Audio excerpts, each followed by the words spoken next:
2 हिजरतें की हज़रत अबू उबैदा ने। हबशा भी गए, मदीना भी आए, हर जिहाद में शामिल हुए, और इश्क के इम्तिहान देने की बारी आए तो सबसे पहले दिए।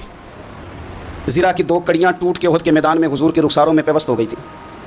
दौड़ के आए हज़रत अबू उबैदा और एक कड़ी उतारी, अपने दांत से ज़ोर से खींची तो एक दांत टूट गया।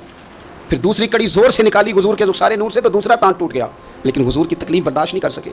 अजीब इम्तिहान लिया, इनकी मोहब्बत ने भी अजीब इम्तिहान लिया। उहद के मैदान में इनके वालिद इनके मुकाबले में आ गए थे। यहाँ तो मुकाबला होता है ना दौलत और दीन का, तो लोग कमज़ोरी दिखा जाते हैं। वतन और दीन का तो लोग कमज़ोरी दिखा जाते हैं। यहाँ तो मुकाबला होता है ना हमारा अपने नफ्स की ख्वाहिशात और दीन का, तो गलबा कुछ और चीज़ें ले जाती हैं, लेकिन सामने बाप है और इस तरफ दीन है, हुजूर की मोहब्बत है, नबी पाक की गुलामी है। मुकाबला हो रहा है, कबूल किसको करना है?